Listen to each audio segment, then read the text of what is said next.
Place maintenant aux mines, à l'énergie, l'agriculture. 3 secteurs porteurs de croissance qui pourraient faire de la Guinée un pays émergent. La machine est en marche pour une meilleure utilisation de ce potentiel immense et diversifié. Dans les différents milieux, de nouvelles politiques sont en expérimentation pour accélérer le développement du pays. L'accès des foyers à l'électricité, par exemple, s'améliore considérablement depuis le lancement en 2015 du barrage Caleta de 240 MW. Et dès 2019, tout le pays sera servi en courant électrique avec le lancement de Souapiti qui sortira des eaux du fleuve Concouré avec 550 MW. Cependant, il y a urgence sur le plan environnemental, mais des actions sont engagées et par les autorités publiques et par des organisations de la société civile pour espérer sauver ce qui peut l'être à défaut de rétablir des équilibres. Partout, les espaces naturels disparaissent, laissant souvent place à une urbanisation peu soucieuse des normes environnementales. Le taux de recul des forêts est estimé à plus de 20 000 hectares par an, très loin du taux de reboisement annuel. Pour répondre aux défis de l'heure, le département de l'environnement actualise le code de l'environnement. Ainsi, le domaine forestier est reclassé et les mesures de sanction contre la criminalité faunique renforcées. Cette année, le nombre de gardes forestiers est monté à environ 2500 sur le terrain. Avec la coopération européenne, le corps s'est vu doté d'équipements pour la première fois depuis sa réhabilitation en 2011.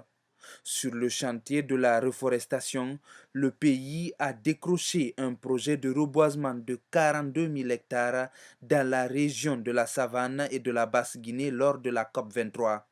Ce projet a démarré cette année.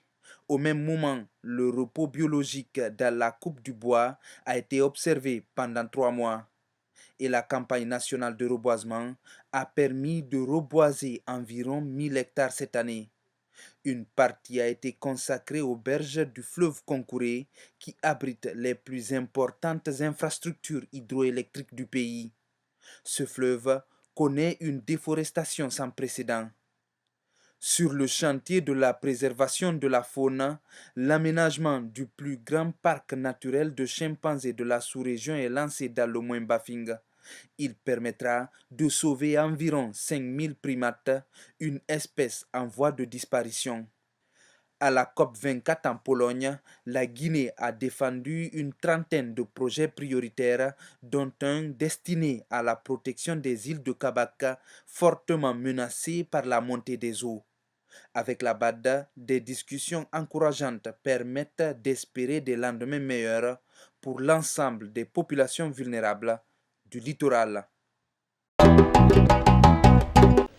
Le cacao, une culture à haute valeur ajoutée, est boosté par le programme présidentiel d'appui au développement rural. Des milliers d'hectares de pépinières de cacao Mercedes sont aménagés à Goueke, Bangueta, Azérekore, à Sererou Damascenta et les pépinières villageoises. Les producteurs de la région forestière étaient jusqu'ici confrontés à la dégénérescence des semences. Aujourd'hui, comme leurs voisins ivoiriens, ils disposent des semences améliorées de cacao Mercedes, une variété productive dès le 18e mois. L'installation de ces pépinières offre des opportunités d'insertion socio-professionnelle aux jeunes sortants des instituts agronomiques et des écoles nationales d'agriculture et d'élevage du pays. Dans ce même registre de la promotion rurale, d'un coût global de 121 millions de dollars, soit plus de 1000 milliards de francs guinéens, le projet pour l'agriculture familiale, résilience et marché vient d'être lancé pour l'autonomisation des femmes et l'emploi des jeunes. Pour accroître l'employabilité des jeunes, un partenariat stratégique se développe avec le royaume chérifien. Une vingtaine de jeunes inséminateurs suivent une formation spécialisée, des jeunes outillés pour que ce programme de valorisation de la production de viande puisse toucher 300 000 éleveurs. Au-delà de l'insémination artificielle bovine lancée dans les régions de Boké et de Fouta, la modernisation de l'aviculture et d'autres filières porteuses va bon train. 300 000 poules Wachaché sont importées du Mali. Fruit d'un croisement, cette espèce rustique a un goût proche de celui de la race locale. Et pour optimiser l'élevage des petits ruminants, 300 chèvres rousses importées de Maradi au Niger intègrent le cheptel guinéen. La productivité de ces chèvres est élevé. La moyenne est de 2 à 4 chevreaux par gestation et la femelle peut donner 140 à 150 litres de lait par an. L'objectif de toutes ces innovations est d'augmenter substantiellement le rendement. Un appui pour la disponibilité en protéines animales, marqué aussi par l'empoisonnement de 55 nouveaux plans d'eau, 30 étangs et 25 mares. Plus de 20 000 géniteurs et 3 millions d'alevins d'hétérotis, de silures, de mâchoirons et de tilapia sont disséminés dans les grands bassins de production du pays. Sans énergie, pas de développement, dit-on. Après les 240 MW de Caleta qui couvrent l'espace interconnecté Basse-Guinée-Fouta, les regards sont portés vers Soapiti. Les travaux de l'aménagement de ces gigantesques ouvrages hydroélectriques de 450 MW se sont accélérés cette année. Pour les Guinéens, il sera le symbole de la sécurité énergétique. Il n'y a aucun doute en la matière. C'est le produit d'une vision, d'une détermination, d'une obstination. C'est de M. le Président de la République parce qu'il tient à extraire le Guinéen de la fourche coudine de l'obscurité et tient à rendre le pays attractif, attrayant pour ceux qui désirent y vivre et pour les investisseurs qui voudraient y faire, n'est-ce pas, des affaires.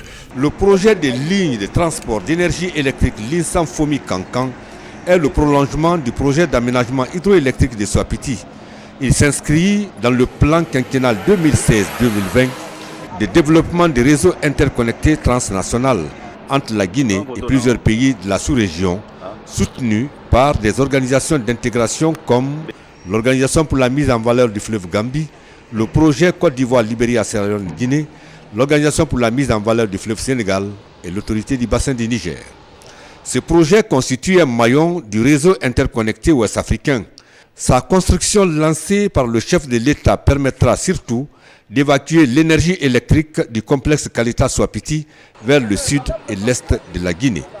Avant la fin des travaux, EDG, dont le contrat de gestion actuel arrive à terme, aura fait peau neuve pour répondre efficacement aux attentes des populations et de l'État. En 2018, la Guinée a encore fait des bonds de géant dans l'exploitation de sa principale ressource minière. L'emblématique compagnie de bauxite de Guinée CBG a poursuivi l'exécution de son projet d'extension. Le but est d'atteindre 19,5 millions de tonnes d'exportation contre 15 millions de tonnes actuellement.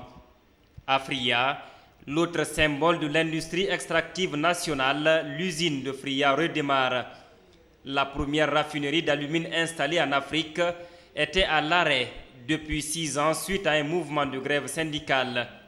Un cauchemar que plus personne ne veut revivre sur un site minier. L'Ambuli actuelle est marquée par les investissements de la SMB qui accélère son rythme d'extraction en projetant dès 2019 la construction d'une raffinerie et d'un chemin de fer de 135 km en plus de l'ouverture de 2 mines. 3 conventions d'une valeur de 3 milliards de dollars sont signées. Au bord de la Fatala, Bel Air Mining entre en production et commence à impacter le développement local, tout comme le projet Guinea Alumina Corporation importe de Chine le plus gros appareil minier du nom de récupérateur empileur. Toujours dans la bauxite, de nouvelles actrices entrent en scène. Il s'agit des sociétés de bauxite de Guinée SBG, Chalco, Sama Ressources et Tibié dans les régions de Boké, Bofa, Kindia et Tilimélé. Pour mutualiser les infrastructures d'exploitation, le projet d'interconnexion ferroviaire des sociétés minières dans la zone de Boké avance. L'expertise guinéenne dans l'activité minière est appelée à servir l'Afrique. Le pays est désigné par l'Union africaine pour abriter le Centre africain de développement minier. Chapitre politique. Pour de nombreux observateurs de l'actualité nationale, c'est ce qui a surtout concentré l'attention en 2018. L'un des événements marquants de l'année qui s'achève reste la nomination au poste de Premier ministre de l'économiste Dr Ibrahima Kassori Fofana. À 64 ans, c'est le 3e chef de gouvernement du président Alpha Condé. Sa nomination intervient dans un contexte social assez tendu, marqué notamment par une série de grèves et de manifestations organisées par le syndicat de l'éducation et par l'opposition. L'année n'a pas été que noire dans ce domaine. Conakry a aussi vibré au rythme du 2 octobre lors de la commémoration des 60 ans de l'indépendance de la Guinée. Un anniversaire célébré comme il se doit, avec une belle brochette de chefs d'État africains et une parade inédite de l'armée. Sur sa page Facebook, juste au soir de la célébration, le président Ali Bongo Ondimba, à peine rentré au Gabon, décrit l'ambiance de la célébration. Très belle fête au stade historique du 28 septembre. Bravo à mon homologue et frère Alpha Condé pour l'organisation de ces festivités marquant l'an 60 de l'indépendance de la Guinée. Le post est largement partagé 780 fois avec plus de 1500 commentaires. Le 2 octobre 2018 résonne au-delà des frontières nationales. 11 chefs d'État et plusieurs autres grandes délégations continentales et internationales sont venus partager cet instant historique.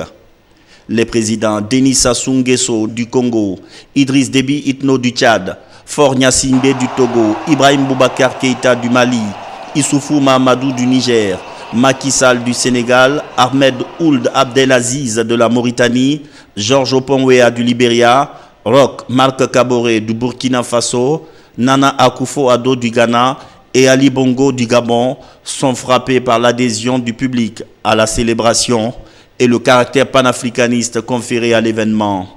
Les effigies des pères fondateurs ainsi que les prestations artistiques rappellent cette unité africaine instaurée au lendemain des indépendances.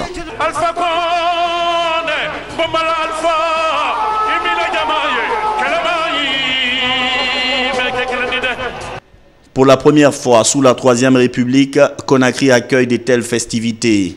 Défilé des différentes structures socio-professionnelles et du corps militaire et paramilitaire, jusqu'à cette image, le coup de cœur de la célébration.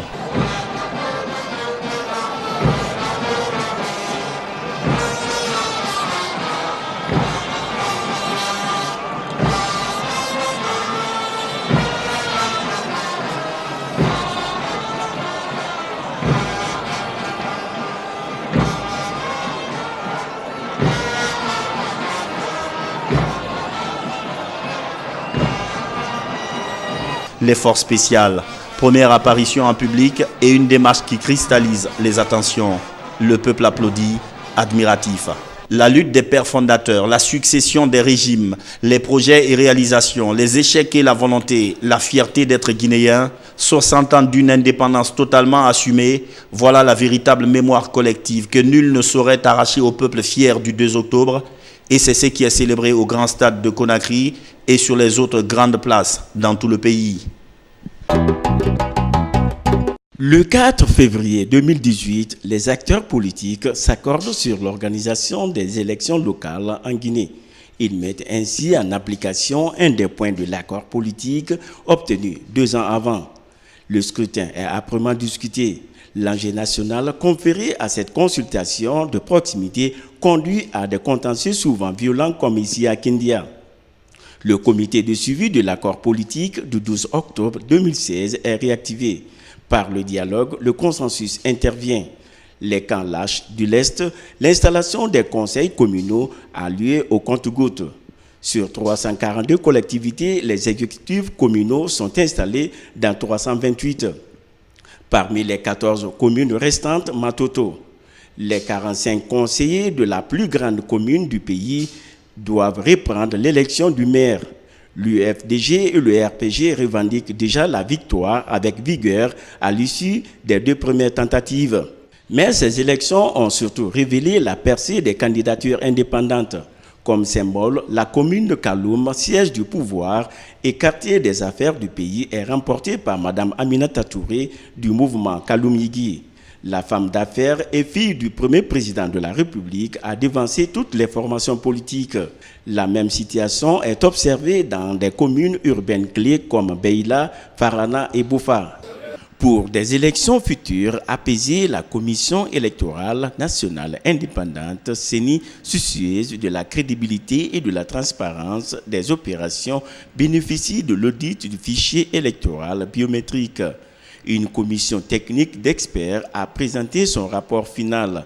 La plupart des imperfections du fichier sont corrigées à la satisfaction de tous les acteurs. Nous venons d'achever les élections communales. Donc c'est à mi-parcours que l'audit se fait. Une façon pour les uns et les autres de se rassurer. Donc c'était fortement attendu. Mais aujourd'hui, Dieu merci, c'est totalement acquis. Il aura fallu le 5e dialogue politique interguinéen pour atteindre ce cap. C'est dire que l'idéal démocratique découle du dialogue et de la concertation permanente. Pour la deuxième année consécutive, l'Assemblée nationale organise le débat d'orientation budgétaire de son histoire. Cet exercice de participation dans la gouvernance économique vise à assurer la transparence financière et à impliquer en amont les élus du peuple, la société civile et le secteur privé à l'élaboration du projet de loi de finances initiale. En vue de corriger les insuffisances relevées par les différentes missions d'assistance technique et financière, les honorables députés ont attiré l'attention du gouvernement sur certaines pratiques contraires aux dispositions de la loi organique sur la gestion des finances publiques en Guinée. Au niveau des décisions réglementaires, près de 100 textes et projets de loi sont examinés et adoptés par les élus du peuple à la majorité ou à l'unanimité. La loi relative à la modification de certaines dispositions portant création, organisation, attribution et fonctionnement de la Commission électorale nationale indépendante a largement été commentée et à l'hémicycle et dans l'opinion. Mais d'autres projets de loi comme la révision du Code civil sont restés sur la table des députés, ceux après multiples rejets. À la Cour suprême, la haute institution judiciaire et administrative du pays, certaines réformes sont initiées. De nouvelles dispositions envisagent les moyens de recours pour excès d'autorité, les pouvoirs en cassation pénale et sociale. Ces mesures visent à promouvoir davantage le droit des citoyens. Déjà au mois d'août dernier, le nombre de chambres passe de 2 à 6 au sein de l'institution. S'agissant du personnel, de nombreux magistrats sont affectés au siège et au parquet. La Cour suprême est le dernier recours des citoyens en matière judiciaire. À la Cour constitutionnelle, la crise qui couvait a fini par emporter son premier président. Dans une motion de défiance adressée par les 8 autres conseillers à l'Assemblée nationale, Khalifa Sall est accusé de corruption et de mauvaise gestion. Il est remplacé par Mohamed Lamine Bangoura à la tête de cette cour compétente en matière constitutionnelle, référendaire, électorale et de libertés fondamentales. Du côté de l'Institution nationale indépendante des droits humains, il y a également changement à la tête. Alia Diaby est devenu le nouveau président. Il remplace Mamadi Kaba, absent lors de la passation de pouvoir.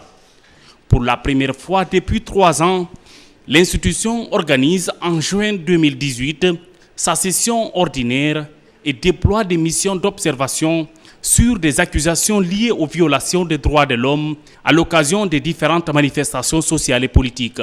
Aussi, des monitorings ont eu lieu pour s'assurer des conditions de détention dans les maisons d'arrêt. Au niveau des médias, la haute autorité de la communication a procédé cette année 2018 à l'installation et à l'équipement de ces antennes dans les régions administratives pour mieux suivre les contenus des programmes diffusés à l'intérieur du pays. Mais au vu des différents arrêts, ce sont encore les organes et journalistes installés dans la capitale qui ont plus été objet de sanctions ou d'avertissements conformément à l'éthique et à la déontologie du métier d'informer. Dès sa prise de fonction, le 24 juin 2018, le Premier ministre chef du gouvernement, Dr Ibrahima Kassouri Fofana, s'est attelé à la promotion du dialogue politique. Il a ainsi ouvert sa porte et son cœur aux différents leaders politiques, aux responsables d'institutions républicaines et à toutes les forces vives de la nation. Les attentes ont été exprimées et des pistes de solutions explorées pour une Guinée unie et prospère. Dans le respect de la tradition républicaine, le Premier ministre s'est présenté à l'hémicycle le mercredi 27 juin. Ici, Dr Ibrahima Kassouri Fofana a décliné la politique générale du gouvernement. Cela conformément aux orientations du chef de l'État, professeur Alpha Condé. La promotion du dialogue social et politique, la lutte contre la corruption, la promotion de l'emploi des jeunes et l'entrepreneuriat féminin en Guinée sont les principaux axes de ce discours d'orientation. C'est pourquoi Dr Ibrahima Kassouri Fofana a refusé de s'enfermer dans un bureau. Il était sur le terrain.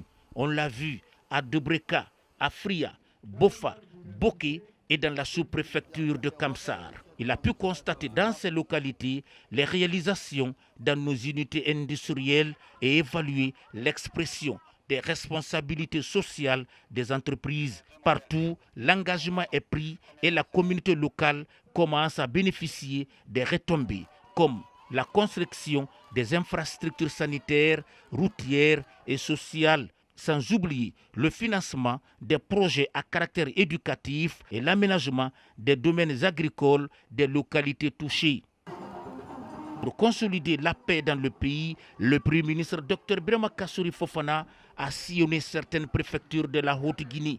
Il s'agit de Sigiri, Kouroussa et de Kankan. Sur le plan économique, Dr Ibrahima Kassouri Fofana a eu des discussions fructueuses avec les bailleurs de fonds, les investisseurs nationaux et étrangers.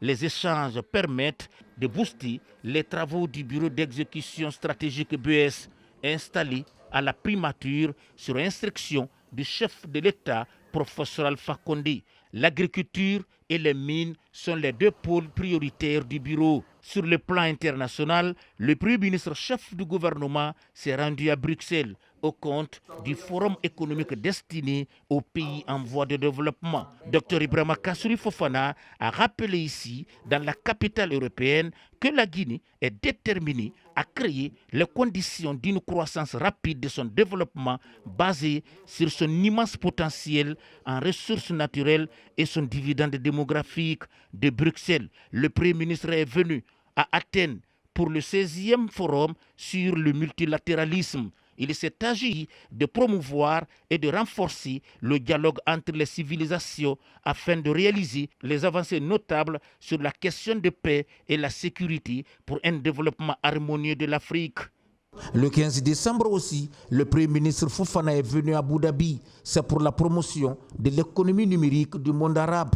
En 6 mois, le gouvernement, sous la férule de Dr Ibrahima Kassouri Fofana, a enclenché une vaste campagne d'assainissement de la ville de Conakry. Un vieux défi pour les différents gouvernements. Tous les acteurs sont aujourd'hui engagés dans ce chantier qui va avec le déguerpissement des voies publiques. L'objectif du gouvernement Kassouri est de donner aussi à Conakry son image de cité paradisiaque avec des belles constructions, des rues propres et fleuries, des populations.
volet santé publique, des avancées sont enregistrées, mais des efforts doivent être consentis pour améliorer les politiques et pratiques dans le secteur.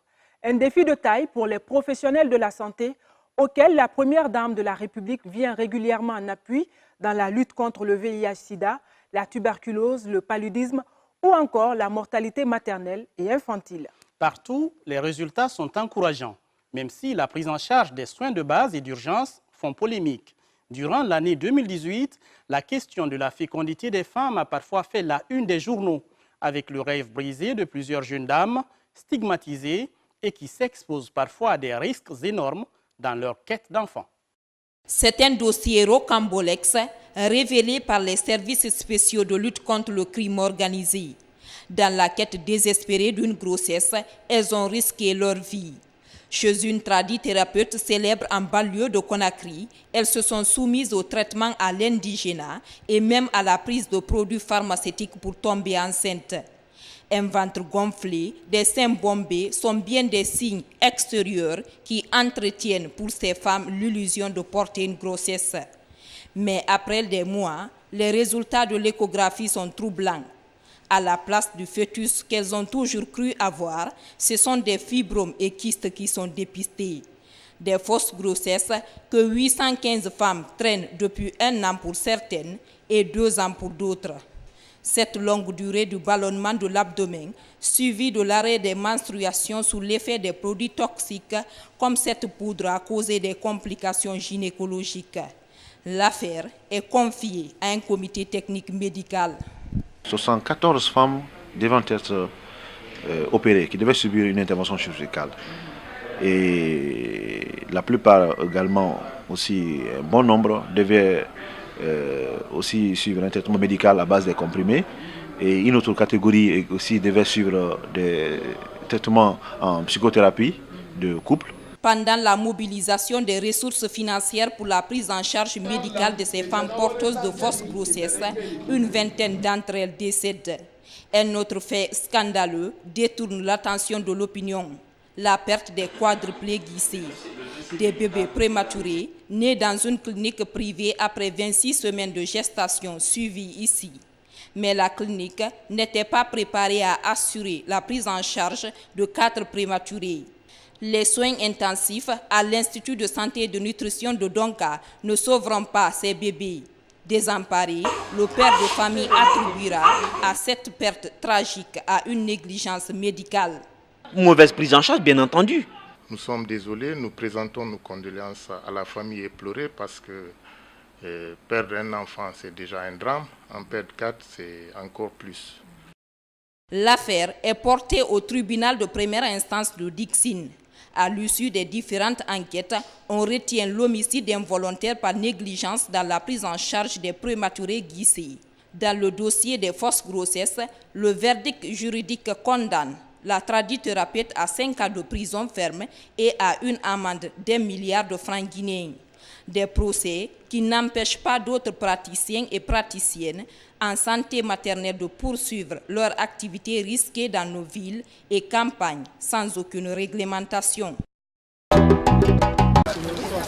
L'élimination de la chaîne de transmission du VIH-Sida de la mère à l'enfant à l'horizon 2030 est poursuivie par la première dame d'Afrique réunie à Béguine en marge du sommet Chine-Afrique.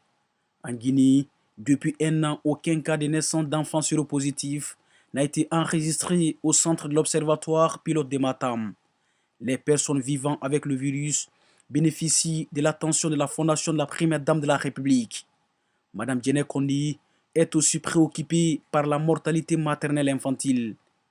Au Forum Eurasien de Russie, elle a partagé la réalité guinéenne à ses homologues, partenaires et spécialistes venus de 120 pays. Elle a sollicité des apports humanitaires à l'exemple du navire hôpital Africa Mercy.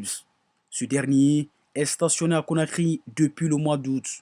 Il ne lèvera l'ancre qu'après 10 mois avec à la clé plus de 2000 interventions chirurgicales, tumeurs, déformations des jambes, fentes labiales, brûlures et autres thérapies bucco-dentaires sont également pris en charge par Mercy. Toujours sur la couverture médicale de la Fondation Proxmi, 250 patients ont été débarrassés de la cataracte oculaire au CMC Les Flamboyants dans la commune de Ratoma. 300 paires de lunettes pharmaceutiques ont été distribuées aux personnes souffrant d'anomalies visuelles. Tout au long de l'année, plusieurs œuvres de bienfaisance sont enregistrées en faveur des démunis à Conakry, Fria, Kindia et Zérékori. Spécifiquement pour les enfants démunis, 15 ont bénéficié de bourses d'études en Malaisie et au Nigeria.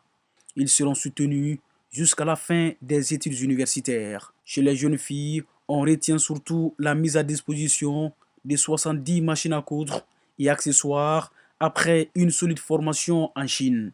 Pour la première dame de la République, 2018 a aussi été une année de consolidation de la paix. À la grande mosquée de Conakry, elle a organisé des prières pour la préservation de la cohésion sociale. À la cathédrale Sainte-Marie de Conakry, Adja Djene Kondi a participé à une messe dominicale pour l'unité et le vivre ensemble. En 2018, la Guinée a fait des avancées significatives dans le combat contre le paludisme et la tuberculose. Le taux de prévalence du paludisme, première cause d'hospitalisation dans le pays, est de 15%.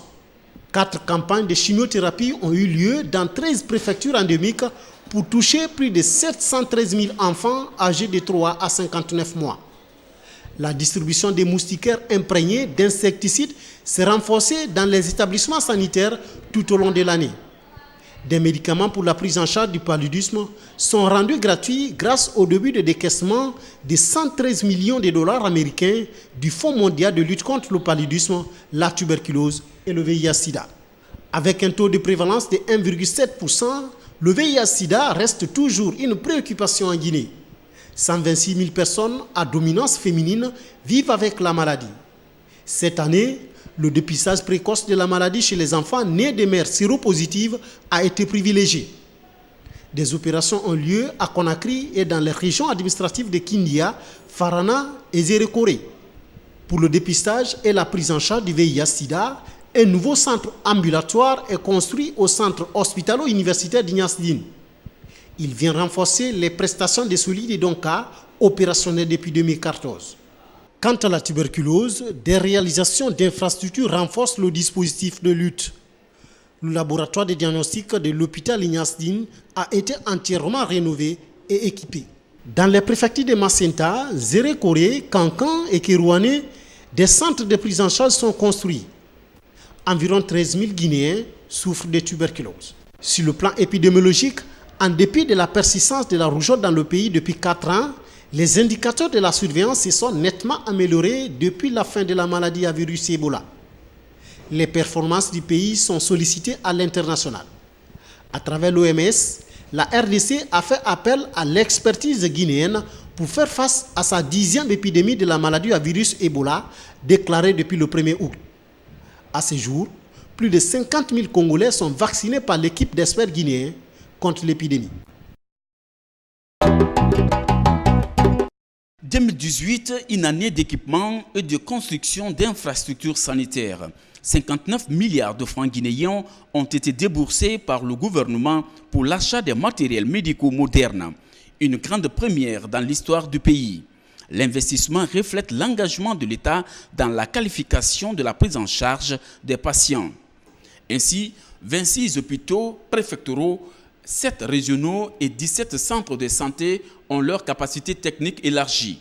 Au sein de ces structures, des tables opératoires, des lits d'accouchement, des aspirateurs électriques, des échographes, des oxygénateurs, des défibrillateurs cardiaques, des mallettes de réanimation, des radios numériques multiformes et boîtes chirurgicales sont réceptionnées.